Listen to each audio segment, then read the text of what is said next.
आपको YouTube पे हज़ारों वीडियो ऐसे मिल जाएंगे जिसमें ये बताया जाता है कि आप कैपेसिटर लगाएंगे तो आपका बिजली का बिल है वो 10 से 20% कम हो जाएगा।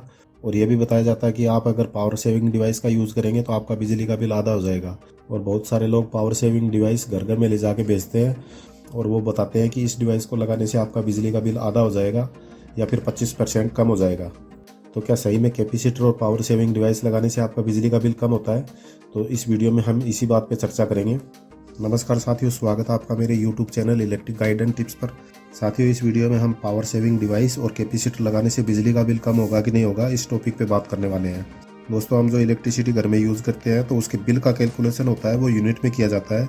और इस यूनिट को कैलकुलेट करने के लिए इलेक्ट्रिसिटी बोर्ड की तरफ से हमारे घर में एक मीटर लगाया जाता है और ये मीटर हमारी इलेक्ट्रिसिटी कंजप्शन के हिसाब से रीडिंग करके यूनिट निकालता है। तो इस तरह से हमारा इलेक्ट्रिसिटी का बिल यूनिट में आता है। और एक यूनिट को हम 1 किलोवाट आवर भी कहते हैं। और 1 किलोवाट आवर का मतलब होता है 1000 वाट का लोड है वो 1 घंटे तक चलेगा तो हमारा 1 यूनिट बनता है। और इसी तरह से 500 वाट का लोड है, अगर वो 2 घंटे तक चलेगा तो उसको हम 1 यूनिट बोलते हैं। अगर हमारा 100 वाट का लोड है, अगर हम उसको 10 घंटे तक चलाएंगे तो उसमें 1 यूनिट बनता है। तो 1 किलोवाट आवर का मतलब होता है कि हमारा 1000 वाट का लोड है वो 1 घंटे तक चलता है तो 1 यूनिट बनता है। और 500 वाट के लोड को 2 घंटे तक चलाएंगे तो हमारा मीटर है वो 1 यूनिट काउंट करता है। और इसी तरह से 100 वाट के लोड को हम 10 घंटे तक चलाएंगे तो हमारा 1 यूनिट बनता है।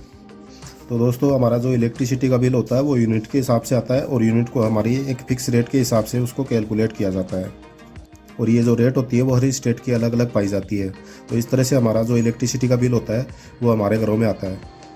तो दोस्तों, इसको उदाहरण से समझते हैं। हमारे जो एक ये घर है उसमें 230 वोल्ट सप्लाई दी जा रही है और इसका टोटल लोड है 25 एम्पियर। और मान लीजिए इसमें सभी तरह के लोड लगे हैं, उसमें इंडक्टिव लोड और रजिस्ट्रेटिव लोड सभी तरह के लोड चल रहे हैं। तो उसमें मान लीजिए हमारा जो पावर फैक्टर होता है वो 0.8 होता है। ये हमारा पावर फैक्टर हो गया। उसमें पानी की मोटर भी चल रही है, उसमें वॉशिंग मशीन भी है, तो ये सभी तरह का लोड है तो उसको कैलकुलेट करेंगे हम।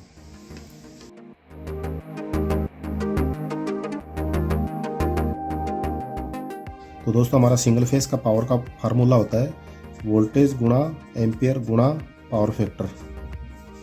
अगर हम 3 फेस सप्लाई का पावर निकालेंगे तो उसमें voltage current into power factor, और उसमें क्या करेंगे हम √3 की वैल्यू को भी मल्टीप्लाई करवा देंगे। तो अभी के लिए हम सिंगल फेस का पावर निकाल रहे हैं। अगर हम इस घर का निकालेंगे तो हमारा जो पावर है, अगर हम सिंगल फेस का पावर निकाल रहे हैं तो हम इस फार्मूले को काम में लेंगे। तो हमारा वोल्टेज है वो 230 वोल्टेज है और इस घर का टोटल लोड है वो 25 एम्पियर हो गया और ये पावर फैक्टर है उसकी वैल्यू है 0.8।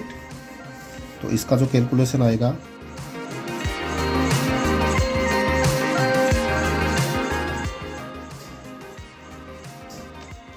तो इसका टोटल है 230 गुणा 25 गुणा 0.8,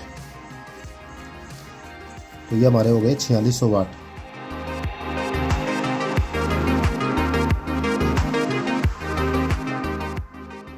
तो जो हमारा टोटल पावर हो गया वो 4600 वाट हो गया।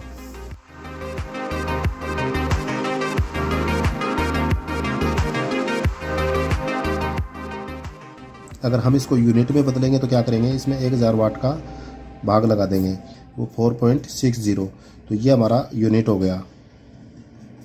तो दोस्तों, ये हमारी जो 4.6 यूनिट आई है ये नॉर्मल कंडीशन में आई है। और मान लीजिए हम अपने घर की लाइन में कैपेसिटर या पावर सेवर डिवाइस लगाते हैं तो उस कंडीशन में क्या होगा, तो एक बार उसको भी समझते हैं।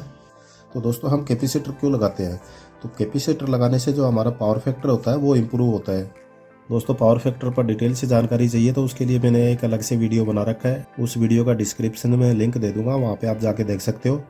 दोस्तों, हमारे घरों में जो पावर सप्लाई दी जाती है उसमें वोल्टेज और करंट होता है और ये वोल्टेज और करंट है वो साइन वेव के साथ में एक साथ में चलता है। अगर वोल्टेज और करंट है वो दोनों साथ में चलेंगे तो उसको हम यूनिटी पावर फैक्टर बोलते हैं। और यूनिटी पावर फैक्टर सिर्फ रजिस्ट्रेटिव लोड लगाएंगे तभी आएगा। अगर हम अपने घरों में पानी की motor, ceiling fan, washing machine ऐसे कुछ उपकरण चलाते हैं तो वो इंडक्टिव लोड की कैटेगरी में आता है। अगर हम अपने घरों में इंडक्टिव लोड को चलाएंगे तो उस कंडीशन में हमारा जो पावर फैक्टर है वो लैग करने लगता है और पावर फैक्टर को इम्प्रूव करने के लिए हम कैपेसिटर लगाते हैं। तो दोस्तों ये वाली कंडीशन थी तो वो हमारी कैपेसिटर लगाने से पहले की थी। और मान लीजिए हमारे घर में जो पावर सप्लाई आ रही है तो उस जगह पे हमने कैपेसिटर को लगा दिया और फिर हम देखते हैं कैपेसिटर लगाने के बाद में हमारा जो करंट है वो इम्प्रूव होता है कि नहीं।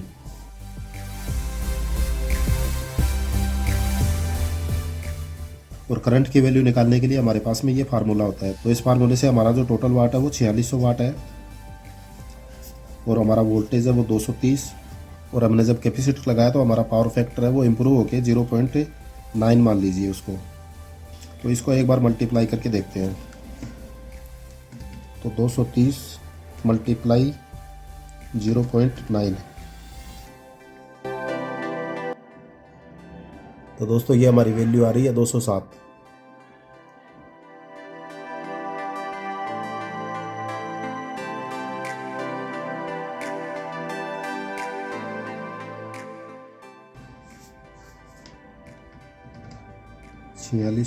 Divide by 207।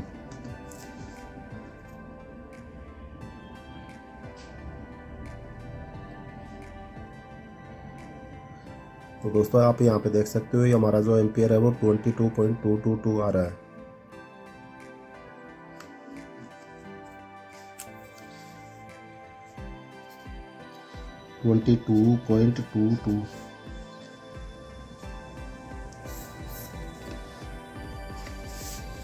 तो हमने जब कैपेसिटर लगाया तो हमारा जो पावर फैक्टर है वो इम्प्रूव हो गया और हमारा जो करंट का वैल्यू है वो 22.22 आ रहा है। तो अब हम देखेंगे कि जो हमारा करंट कम हुआ है तो उसकी वजह से हमारा इलेक्ट्रिसिटी का बिल है वो कम होगा कि नहीं होगा। तो हमने पावर वैल्यू निकालने के लिए यहाँ पे जो कैलकुलेशन किया था एक बार फिर से करके देखते हैं। तो यहाँ पे हमारी वैल्यू में 230 वोल्ट और इस बार हमारा जो करंट आ रहा है वो 2.22 और इस बार हम पावर फैक्टर की वैल्यू 0.9 ऐड करेंगे। तो यहाँ पे हमारा पावर फैक्टर इम्प्रूव होने के बाद 0.9 हो गया।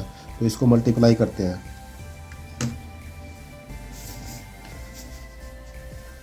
तो इसको मल्टीप्लाई करेंगे तो 230 गुणा 22.22 गुणा 0.9। तो दोस्तों ये हमारी वैल्यू आई है 4595.54। तो इस तरह से जो हमारा राउंड फिगर में आ गया। तो राउंड फिगर में हमारा जो तो दोस्तों हमारी जो वैल्यू एक्चुअल वैल्यू थी 4599.54 और हम इसको राउंड फिगर में 4600 वाट लिखेंगे। और जब हम यूनिट में बदलेंगे तो इसको 1000 वाट से डिवाइड कर देंगे तो जो हमारी वैल्यू आएगी वो 4.60। तो दोस्तों कैपेसिटर लगाने से पहले हमारा पावर कंजप्शन था 4.6 यूनिट और कैपेसिटर लगाने के बाद में भी हमारी जो कंजप्शन है वो 4.6 यूनिट हो रही है। तो दोस्तों थ्योरी के लिए आप देखेंगे तो कैपेसिटर या पावर सेवर डिवाइस लगाने से इलेक्ट्रिसिटी बिल में कोई कमी नहीं होगी। इलेक्ट्रिसिटी बिल है वो उतना ही आना है। तो जितनी भी ये डिवाइस है जो बाज़ार में बेची जा रही है वो सिर्फ फेक है, उसमें कोई रियलिटी नहीं है। तो दोस्तों कैपेसिटर लगाने से सिर्फ आपका पावर फैक्टर इम्प्रूव होता है, नहीं कि बिजली के बिल में कटौती आएगी। तो कैपेसिटर लगाने से आपकी जो मोटर की एफिशिएंसी है सिर्फ वो बढ़ती है। तो दोस्तों पावर सेवर और कैपेसिटर डिवाइस के बारे में अगर आपकी कोई राय और सुझाव है तो मुझे कमेंट बॉक्स में कमेंट कर सकते हैं।